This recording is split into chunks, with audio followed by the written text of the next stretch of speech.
Hello, my random viewers, and welcome to Randomly Offensive. Today we are continuing the story of Nina in a part 3 video, and if you have not seen the first 2 parts, it is linked at the tippy top of this video here. If you just want to click on it and check them out, then you can come on back. That is just fine with me.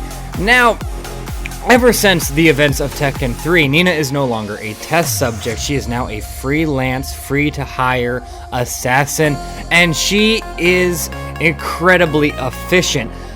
And she is the one to call if you need a high-status person to be taken out by an assassin. It is Nina Williams, and she goes from hotel to hotel, just taking out every target and doing it incredibly efficiently because she no longer has that emotional conflict dwelling within her due to the testing at the Mishima Zaibatsu.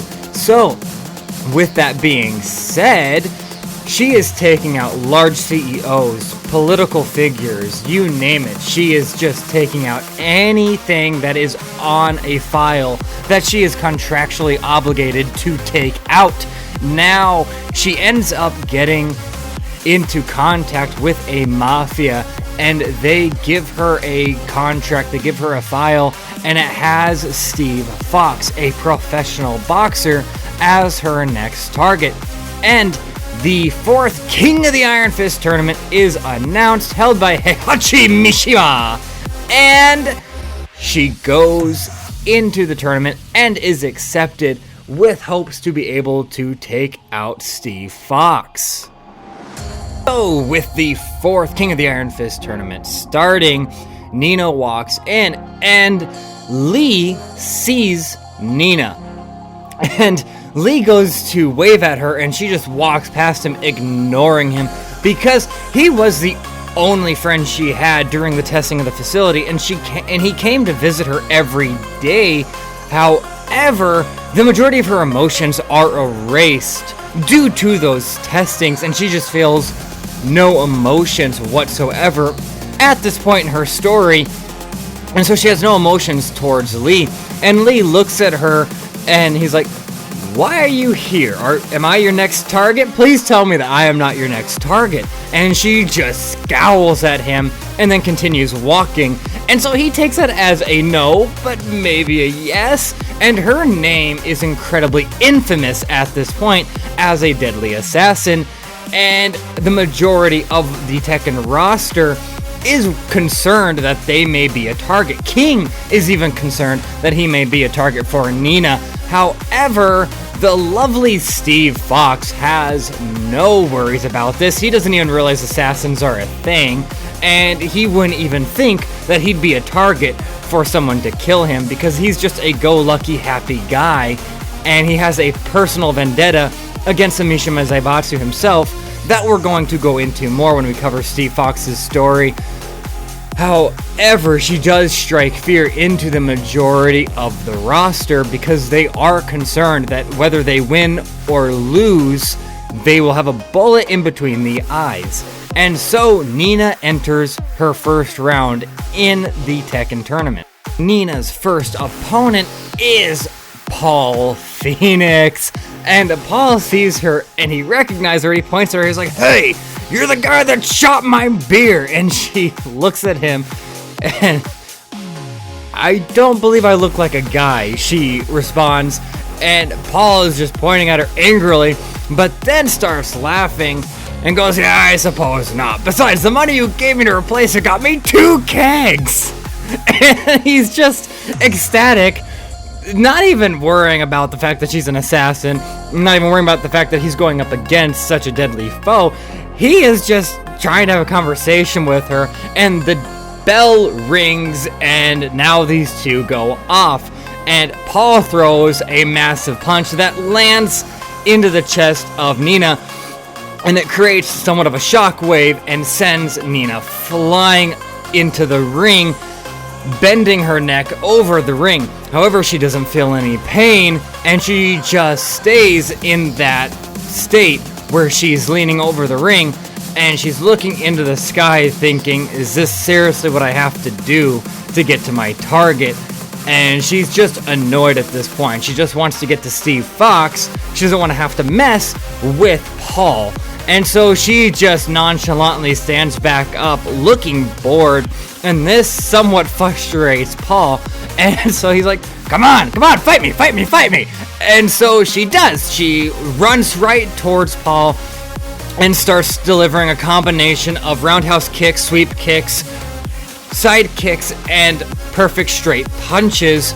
And Paul is blocking and dodging all of them, and she is trying to take out Paul as fast as she can, and she's slowly starting to realize that Paul, even though he's played out as a joke, is an extremely talented fighter, and he's blocking her attacks even though she is an advanced human at this point. Those testings made her incredibly strong. He is blocking them, and this starts to anger her because she went through these horrible testings and practically went through torture for 19 years, only 15 years that she could remember, and now this man who has not gone through all that, has just been training, drinking beer, and eating steak, is at the same level as her.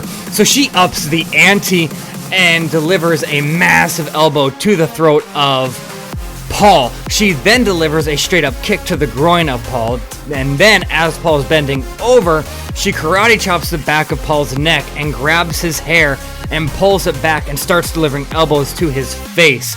She then delivers a heart-stopping palm strike to the chest designed to create your heart, designed to stop the beating of your heart. And he falls backwards and he gets up and he's like, man, what a combo! And he stands back up for a fight, and Nina is just getting more annoyed. As the fight continues, Paul is blocking Nina's attacks while countering with other strikes, and he is also incorporating the same style of sweep kicks that she was incorporating, but with his own karate style that is delivering far more force. And so Nina is having to stay a good distance from Paul, because if she dodges it, he will strike her with a hook punch. However, she can't just take it nor block it. Paul has too much force. So she's having to keep at a distance, which Paul is wanting her to keep at a distance. This is allowing him to deliver more long-ranged and more effective attacks with his hands, which he's a much better striker than he is kicker. So Nina, not being able to get onto the inside of Paul, which is where she needs to be most effective with her fighting style, and Paul keeping her at a distance, forcing her to stay on the outside, throwing these massive punches that she's having to either dodge, block, or absorb.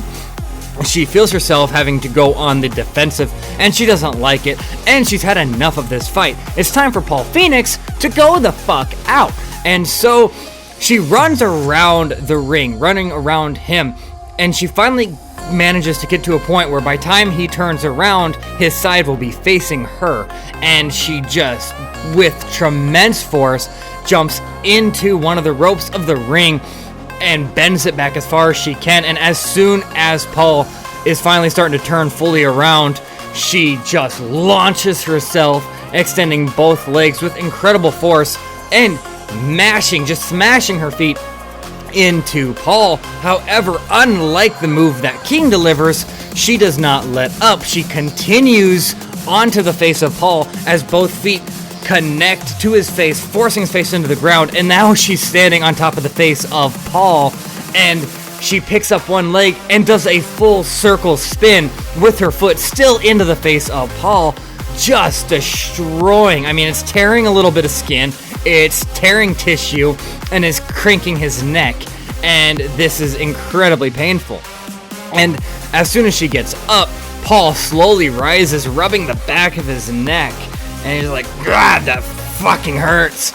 And before he can get his senses back together, she delivers a massive roundhouse kick, connecting straight to the jaw of Paul Phoenix, knocking him out, and the first round goes to Nina. Now, Nina puts a hand down to help Paul up, and she gives him a smile. something happened in this fight that created a little bit of emotions to start stirring again in Nina, because Nina, for some reason, found this guy somewhat enjoyable near the end.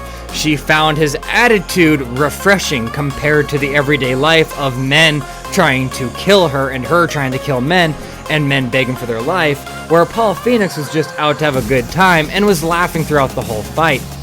And so it started to cause some emotions to come up.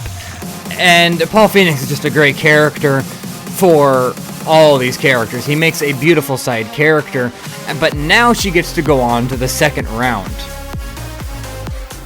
The second opponent she goes up against is Xiaoyu, a young high school girl who is incredibly talented when it comes to traditional kung fu. And Nina is holding her punches, yet she can't understand why. No matter how hard she tries to put out a full-blown strike, it's like her brain is not allowing her to, and she's getting forced to hold back. Xiaoyu is incredible when it comes to dodging and low-bound attacks, but she's also incredible when it comes to airborne attacks, and she's a fantastic grappler. However, Xiaoyu does not stand a chance when it comes to Nina, and Nina is slowly overtaking Xiaoyu. When Xiaoyu tries to immense a grapple, she manages to get out of it quite easily, and Xiaoyu, even though Nina is holding back her punches, is not capable of dodging or blocking these fast and powerful strikes, but Xiaoyu starts getting very, very emotional. Xiaoyu's emotions take over, and Xiaoyu screams at Nina, "I have to win, I have to find him, I have to find Jin." And she starts to have tears running down her face as she charges to Nina, and her strikes and her attacks are so much stronger than they were just a few seconds ago, and they're far more precise and far more efficient, and the combos are being dealt out beautifully. Now, Nina's on a whole new level, so Nina is blocking and dodging these easily, but she's having to put far more effort into it than she was just a few seconds ago. And Nina is watching this, and she's wondering, is this what emotions are capable of? Emotions have at least doubled this little girl's ability to fight and made her 2 times, or yeah, at least double of the threat that she was. And Nina sees the passion in Xiaoyu. She sees the emotions raging, the tears running down her face, and she wonders to herself if that is something that she needs. And she realizes that she's starting to miss the fact that she used to have emotions, and she wants to feel sadness again. She wants to feel happiness again. And not only that, but the pure passion that is being seen from Xiaoyu gains the favor of the audience around the ring, as the audience and the onlookers starts chanting to Xiaoyu to win, showing incredible support, something Nina has never had in the memories that she has. She's never had support. She doesn't remember the support of her father or the support of her sister. She has always been alone, and she stops fighting. She stops paying attention, and Xiaoyu is beating the shit out of Nina, but Nina can't feel pain. So as this is happening, Nina's just standing there watching and listening and looking at the audience as they show tremendous support for Xiaoyu. She looks at Xiaoyu and goes down on one knee and taps out on the ground.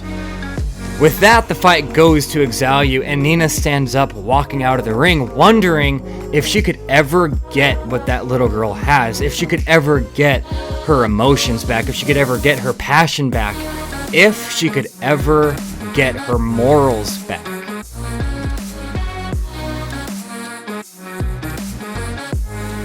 She goes back to her hotel and pulls out her sniper and waits for Steve Fox to finally be out of the tournament. And once he is walking, snacking on a hot dog and sipping on a Coca-Cola while just chilling out. Hashtag not sponsored by anything. And as he's just chilling out, she points that gun to Steve. However, Steve sees a glimmer of sunlight off the scope right before she triggers and dunks just in time underneath the car. The bullet ricochets off the car, and Steve ends up just leapfrogging from car to car, from building to building, as these bullets are shooting at him, and he is dunking and weaving, trying to avoid these bullets while continuously snacking on this hot dog, because there's no way in hell Steve Fox is going to waste money on this beautiful slub of pork. And so he finally is cornered, and Nina is shooting at the corner of a building at any sight of movement, and he slowly picks up his Coca-Cola drink as it is shot right out of his hand. He realizes that this woman will shoot him if he moves one bit. And so he grabs a bike that is leaning against the wall that he is pinned against and rolls it out, and Nina shoots at it 3 times, and he looks up and goes, "That should have been a clip. That should have been enough." And he runs out, and Nina is reloading at this point. He starts running towards her, and so she ditches the sniper rifle and pulls out 2 pistols as she jumps and dives out of the window of the hotel, shooting at Steve. And Steve is just dunking and running towards her in hopes that he doesn't get shot. And a bullet hits his leg, and another one hits his shoulder. But by the time Nina lands, he's close enough to where he can tackle her and wrestle the guns out of her hands. However, she is almost overpowering him, and he is shocked by this because he is a professional boxer. He is incredibly muscular, and he's a very well-trained fighter. And so, as they're rolling across the ground, Nina throws him off of him, and she pulls out another gun, another handgun, out of her holster and points it at him. And right at that point, she hears the words and the voice go, "Freeze!" And she looks behind her, and there is a Lei Wulong standing there with a pistol pointing towards her. And he's looking at her, telling her that he will shoot. However, within a blink of an eye, she manages to swing her gun around and pull the trigger, and he pulls the trigger at the exact same time. The bullets connect, making a loud sonic booming sound that just echo through the streets. She then fires immediately, much faster than Lei is capable of, and pulls the trigger, shooting the gun out of his hand, and she tells him that this does not concern him and to back the hell off. He then tells her that he will not, and that if she wants to take out this civilian, she is going to have to take him out first. She says fine, and she looks over her shoulder real quick to make sure Steve is still there, and Steve is gone. He's vanished. And as she looks back to Lei, he has managed to sneak up and run up towards her, and he grabs the gun, pushing the hammer back, locking the gun from firing, and now their eyes lock together. Nina then smacks her hand and Lei's hand that's holding the gun and bats the gun away so that Lei cannot disarm her and twist the gun around, firing it back at her. So they engage in hand-to-hand combat, and Nina is throwing beautiful roundhouse kicks and throwing multiple amounts of combinations with punches, kicks, knees, and elbows. However, Lei is going into drunken fist, and he is in a drunken state and fighting as if he is drunk, dodging all these attacks in a very unprecedented manner, and she cannot predict what Lei's going to do next and how Lei is going to dodge her next attack. And so Lei puts her in a wrist grapple, incredibly similar to the grapple that Kazuya used in the first game, in our first video. And he twists it around, and then that is when she instinctually uses Aikido that she learned from her mother, and she twists her elbow up so it's in the air, twisting her wrist down so that the back of her hand is facing towards the ground. And as soon as she does that, the memories of the fight between her and Kazuya come shooting back. and the memories of her being assigned to kill Heihachi Mishima come shooting back, and her failing to do that because she didn't want to kill him comes back, and then the memory of her having to explain that to her father Richard comes back, with all these memories just coming in like she opened up a massive floodgate.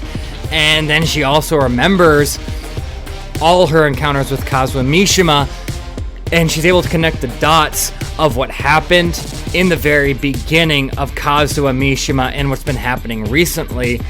And all these memories just create a shooting pain in her brain, and she falls to the ground holding her skull in pain. And Lai goes to put handcuffs on her, and she snaps the handcuffs and delivers a sidekick that sends Lai flying into a window into a nearby building, and she runs off to try to figure out what the hell just happened. As Nina sits in her apartment for the next few months, she is contemplating whether she should allow these memories to come back or not, because she's thinking that if she allows her memories to come back, that might actually cause her to regain emotions and passion so that she can have what that little girl showed in the 4th Iron Fist tournament, and she wants that. And so she's wondering if her memories coming back will allow her to be a better assassin, because she still is not getting her emotions back, even though she's getting memories back, and she does not have that emotional conflict with her career, even though her memories have come back. So with that being said, she gets a phone call from Anna, and Anna tells her that the 5th King of the Iron Fist tournament will be starting within a year, and that they are going to settle things once and for all between each other. And Nina accepts, and she goes to the assassination organization and tells them that she will not be available for the next year, and she is going on to do her other things, her own things.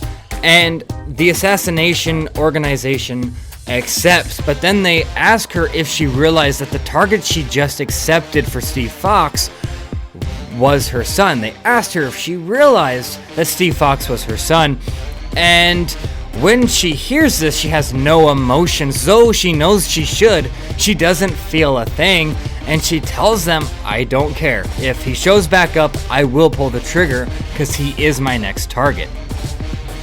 And so Nina calls Lee and asks him if he can help her train, and he absolutely takes that opportunity and sets up all this equipment that he has been designing, and he needs to test them out because they did so well with King, but he definitely needs to test them out even more.